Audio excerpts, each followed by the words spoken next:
Hello everyone, আসসালামু আলাইকুম। আমি শাকিল। তো আজকের এই পার্টিকুলার ভিডিওতে আমি মূলত কথা বলবো জেনারেটিভ আর্টিফিশিয়াল ইন্টেলিজেন্স বা জেনারেটিভ এআই নিয়ে। ওকে, তো আজকে আমার ভিডিওর মেইন টপিক হচ্ছে জেনারেটিভ এআই, ভবিষ্যৎ প্রযুক্তির বিপ্লব। তো আমি মূলত তিন টাইপের টপিককে আজকে ফোকাস করতেছি। যে জেনারেটিভ এআই কি, এটা আমরা ফার্স্টে জানবো। তারপরে আমরা জানবো যে আসলে কোন কোন ফিল্ডে জেনারেটিভ এআই ইউজ হচ্ছে, বা আপনারা যদি জেনারেটিভ এআই শেখেন তাহলে আসলে আপনাদের কাজের অপরচুনিটিগুলো কীরকম।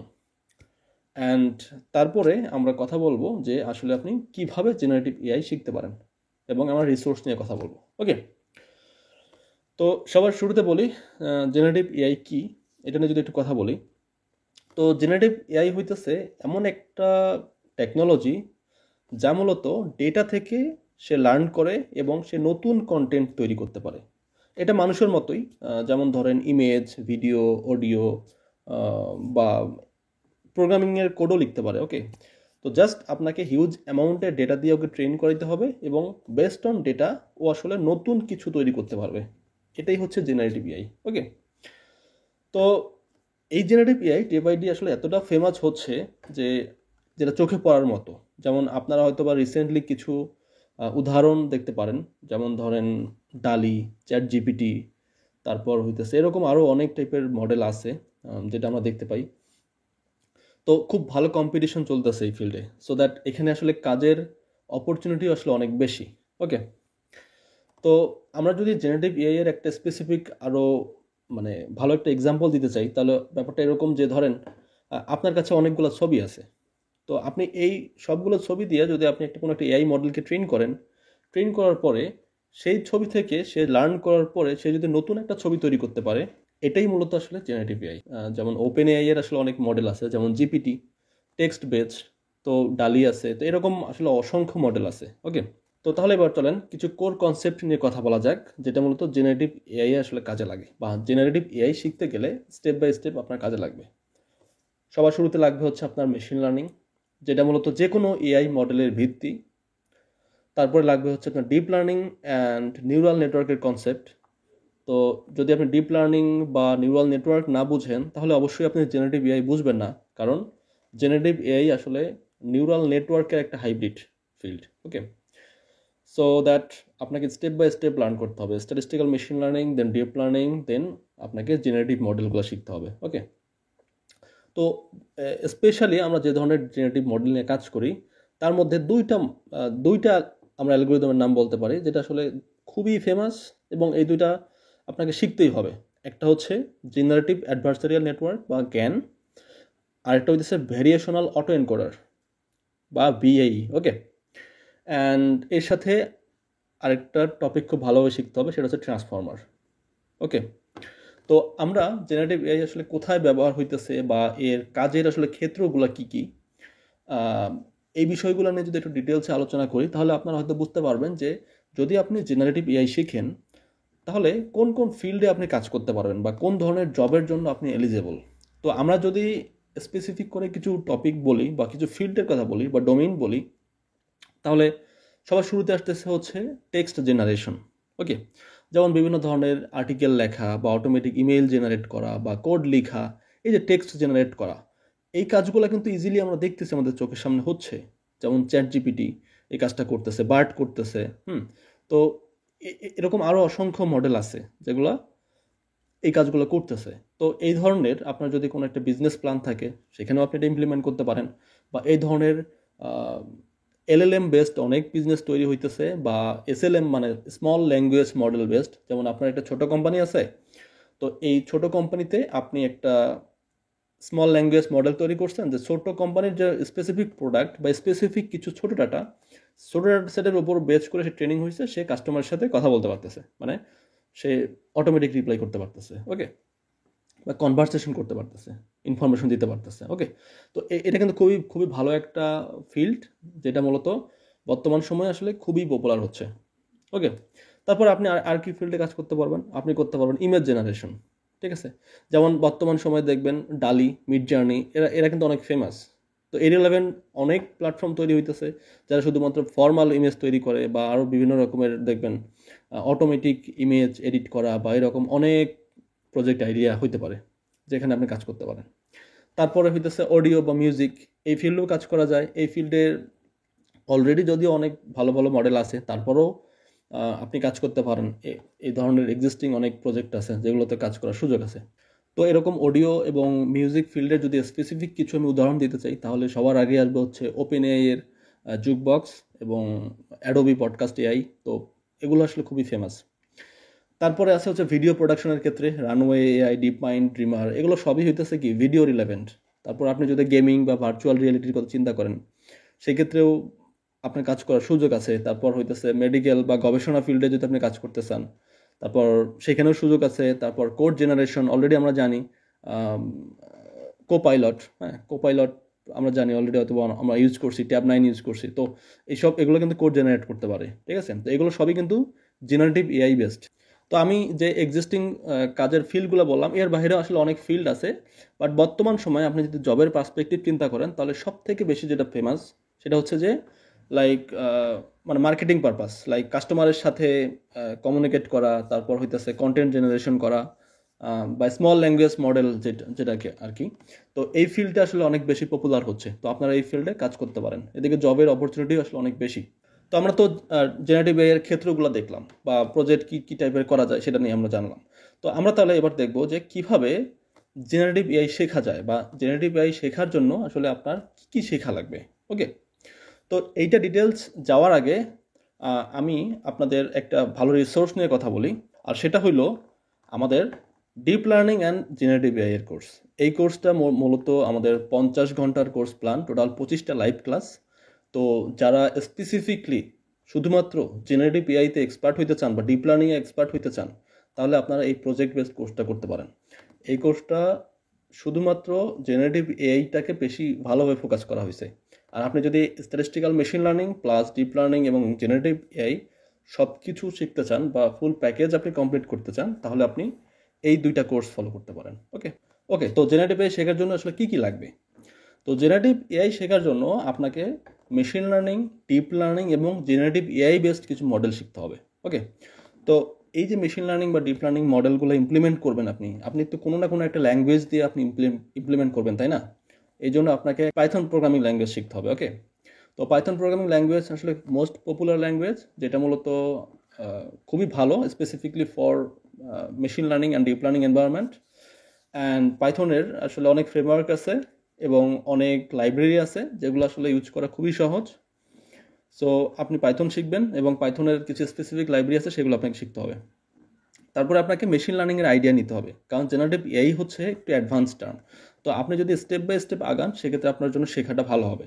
তো মেশিন লার্নিংয়ের ক্ষেত্রে আপনি সুপারভাইজড এবং আনসুপারভাইজড মেশিন লার্নিংয়ের কনসেপ্ট নিতে পারেন এবং তারপরে আপনি যাবেন হচ্ছে ডিপ লার্নিংয়ে। তো ডিপ লার্নিংয়ে গিয়ে আপনাকে different type of neural network শিখতে হবে, কীভাবে ফরওয়ার্ড প্রোপাগেশন কাজ করে, কীভাবে ব্যাকওয়ার্ড প্রোপাগেশন কাজ করে, কীভাবে আপনার পাইটর্স বা টেনসর ফ্লো দিয়ে মডেল তৈরি করতে হয়, এগুলো সব আপনাকে খুব ভালোভাবে শিখতে হবে। অ্যান্ড তারপরে ফাইনালি গিয়ে আপনাকে শিখতে হবে জেনারেটিভ মডেল। তো জেনারেটিভ মডেলের ক্ষেত্রে আমি দুইটা মডেলকে খুব ভালোভাবে ফোকাস করছি এখানে, দুই ধরনের। একটা হচ্ছে লাইক জ্ঞান মানে হইতেছে জেনারেটিভ অ্যাডভার্সারিয়াল নেটওয়ার্ক। এখানে মূলত একটা জেনারেটর থাকে এবং একটা ডিসক্রিমিনেটর থাকে, যেটা মূলত একসাথে কাজ করে এবং এরা ফেক এবং হচ্ছে সেটাকে ভেরিফাই, মানে এই কাজটা জেনারেটর এবং ডিসক্রিমিনেটরের কাজ একসাথে কাজ করে। ওকে, তো আমি যদি একটা এক্সাম্পল দিই, তাহলে হচ্ছে যে ডিসি জ্ঞান আছে, তারপর হচ্ছে সাইকেল জ্ঞান আছে। তো এগুলো আপনি শিখে নিতে পারেন। তারপরে আছে হচ্ছে অটো এনকোডার, সেখানে আপনি শিখতে পারেন হচ্ছে ভ্যারিয়েশনাল অটো এনকোডার, যেটা মূলত specifically for like generative AI, মানে যেখানে মূলত ডেটার যে প্রবাবিলিটি, সেই ডেটার প্রবাবিলিটি মডেলিং করে আসলে নিউ ডেটা আসলে তৈরি করা হয়। ওকে, তারপরে আপনি শিখতে পারেন হচ্ছে ট্রান্সফর্মার, যেটা মূলত আসলে এনএলপি এবং ইমেজ জেনারেশনের জন্য খুবই ইম্পর্টেন্ট টপিক। আমরা মূলত জেনারেটিভ প্রিটেইন ট্রান্সফর্মার বা জিপিটি, যেটা আমরা অলরেডি দেখে আসতেছি, চ্যাট জিপিটি, তো এটা মূলত বেসড অন জেনারেটিভ প্রিটেইন ট্রান্সফর্মার বা ডালি, সবই আসলে ট্রান্সফর্মার বেসড। তো এটা কিন্তু transformer based, so that transformer কিন্তু খুবই একটা ইম্পর্টেন্ট টপিক। ওকে, তারপরে নর্মাল যে আপনার text preprocessing technique like natural language processing যেটা আছে, tokenization, embedding, sequence to sequence model, কেমনে কাজ করে, এবং এর সাথে কিছু প্ল্যাটফর্ম আছে যেমন হাগিং ফেস ট্রান্সফর্মার। তো এই কনসেপ্টগুলো আপনার খুব ভালোভাবে নিতে হবে। ওকে, তারপরে আপনি যদি লাইক ইমেজ বেসড কাজ করতে চান, সেক্ষেত্রে আপনার কম্পিউটার ভিশন শিখতে হবে। ঠিক আছে, এখানে আপনার ইমেজ প্রসেসিং আছে, অবজেক্ট ডিটেকশন, এই কনসেপ্টগুলো আপনাকে নিতে হবে, এবং এইগুলো ইমপ্লিমেন্ট করতে গেলে আপনার ওপেন সিবি লাগবে, এবং ওপেন সিবির সাথে হয়তো আপনার টেন্সার ফ্লো, পাইটর্স, এই এই ফ্রেমওয়ার্কগুলো আপনার লাগবে। এবং স্পেসিফিকলি শুধুমাত্র জেনারেটিভ এআই এর জন্য কিছু লেটেস্ট টেকনোলজি আছে যেগুলোর কথা আসলে না বললেই না, যেমন vector database, hugging face transformer এবং ল্যাংচেইন। ওকে, তো ভেক্টর ডাটাবেজ কি? ভেক্টর ডাটাবেজ হইতেছে একটা স্পেসিফিক টাইপের ডাটাবেজ যেটা মূলত ডেটাকে স্টোর করে আসলে ভেক্টর ফরম্যাটে। ওকে, তো এইটা মূলত ব্যবহার করা হয় ডেটার কনটেক্সচুয়াল বা সিমেট্রিক যে রিলেশন, সেই রিলেশন আসলে ফাইন্ড আউট করার জন্য। ওকে, তো আপনি যদি এর ব্যবহার আপনি বলেন, তাহলে জেনারেটিভ এআই যেমন চ্যাটবোট বা রিকমেন্ডেশন সিস্টেম বা সার্চ ইঞ্জিন হইতে পারে, তো এইসব জায়গায় আসলে এই ধরনের ভেক্টর ডাটাবেজ মানে বেশি ব্যবহার করা হয়। তারপরে আসি হচ্ছে হাগিং ফেস। তো হাগিং ফেস হইতেছে ওপেন সোর্স প্ল্যাটফর্ম যেটা মূলত ট্রান্সফর্মার মডেল ও তার যে ইকোসিস্টেম, সেই ইকোসিস্টেমের জন্য মূলত বিখ্যাত। আপনি এই হাগিং ফেসের হেল্প নিয়ে যে ধরনের কাজ করতে পারবেন, লাইক বিভিন্ন রকম এনএলপি রিলেভেন্ট টাস্ক করতে পারবেন, যেমন টেক্সট জেনারেশন, ট্রান্সলেশন, ক্লাসিফিকেশন, এই ধরনের কাজগুলো। ওকে, তো এটা কিভাবে কাজ করে? এটা মূলত বিভিন্ন রকম প্রিটেইন মডেল আছে, যেমন জিপিটি, বার্ড বা T5, এই ধরনের যে মডেলগুলো আছে এগুলা, এবং এদের যে ট্রান্সফর্মার আর্কিটেকচার, সেটা আসলে খুব সহজে অ্যাক্সেস করা যায়। ওকে, সো দ্যাট মানে হাগিং ফেস এতটা আসলে ফেমাস, এবং এখানে অসংখ্য মডেল আপনি পাবেন। আপনি জাস্ট গুগলে সার্চ করতে পারেন হাগিং ফেস নিয়ে। এবং এই হাগিং ফেস হাবের আরেকটা যদি আমি বড় বেনিফিট বলি, সেটা হইতেছে এর অনেক মডেল আছে যেটা মূলত ডাউনলোড করা যায় এবং কাস্টমাইজ করা যায় করে, আপনি নিজের মতো করে আপনি সেটাকে বানিয়ে নিতে পারবেন। তারপর আসতেছে হচ্ছে ল্যাংচেইন। তো ল্যাংচেইন হইতেছে একটা ফ্রেমওয়ার্ক যেটা মূলত একটা ল্যাঙ্গুয়েজ মডেলকে আরও বেশি ইন্টেলিজেন্ট এবং আরও বেশি ইন্টারেক্টিভ করার জন্য ব্যবহার করা হয়। ওকে, তো এটার যে ব্যবহার, সেই ব্যবহারটা হইতে পারে কোনো একটা ল্যাঙ্গুয়েজ মডেল দিয়ে আসলে অ্যাপ্লিকেশন তৈরি করা, এবং বিভিন্ন রকমের কনটেক্সট ম্যানেজমেন্ট ও ডাইনামিক ইনপুট যে প্রসেসিং, সেই প্রসেসিংয়ের জন্য ব্যবহার করা যেতে পারে। তো এই ল্যাংচেইনের আসলে অনেকগুলো ফিচার আছে। তো তার মধ্যে অন্যতম হচ্ছে চেইন অফ থট প্রম্পটিং, এবং হইতেছে ডেটার কানেকশন, লাইক বিভিন্ন রকমের ভেক্টর ডাটাবেস বা এপিআই বা বিভিন্ন রকমের ফাইল থেকে আসলে আপনি কানেক্ট করে কাজ করতে পারবেন আর কি। ওকে, এবং ফাইনালি যখন একটা মডেল তৈরি করবেন, সেটাকে ডিপ্লয় করার জন্য হয়তো বা আপনার একটা ক্লাউড প্ল্যাটফর্ম জানতে হবে, সেটা হতে পারে AWS বা জিসিপি বা আজুর, যেখানেই আপনি করেন না কেন, আপনার যেটা ভালো লাগে। তো অ্যাটলিস্ট একটা ক্লাউড প্ল্যাটফর্ম জানা থাকা ভালো।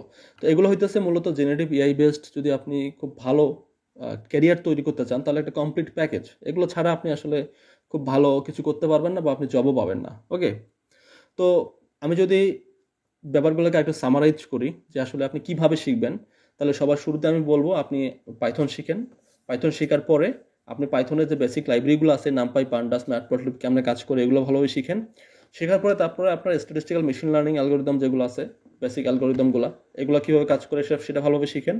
শেখার পরে তারপরে আপনি নিউরাল নেটওয়ার্কে আসেন। নিউরাল নেটওয়ার্কের step by step backpropagation, forward propagation, activation function, এগুলো কেমনে কাজ করে, হ্যাঁ, সব কিছু খুব ভালোভাবে শেখার পরে তারপরে আপনি একটু অ্যাডভান্স টপিকে যান, লাইক আপনি জ্ঞান শিখেন, জ্ঞান, ভিআই, এগুলো কেমনে কাজ করে, তারপর ট্রান্সফর্মার কেমনে কাজ করে এনএলপিতে, এই কনসেপ্টগুলো ভালোভাবে শিখেন। তারপরে আপনি অনেক বেশি বেশি প্রজেক্ট করেন, লাইক চ্যাটবোর্ড ডিজাইন করেন, কীভাবে চ্যাটবোর্ড তৈরি করা যায়, বা টেক্সট টু স্পিচ কেমনে কনভার্ট করা যায়, বা image to text, text to image generation, বা ইমেজ লাইক ইমেজের ভিতরে যদি কোনো টেক্সট থাকে সেটাকে কীভাবে ডিটেক্ট করা যায়।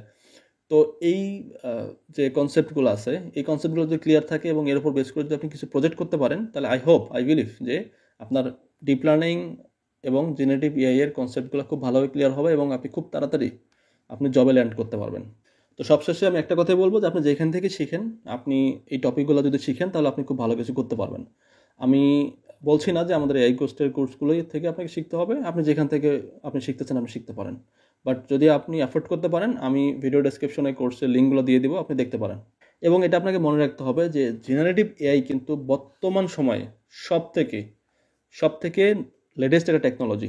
সো এটা শুধুমাত্র যেটা টুল তা না, তো এটা মূলত আমাদের যে কল্পনা, সেই কল্পনাটাকে আসলে বাস্তবে রূপান্তরিত করছে।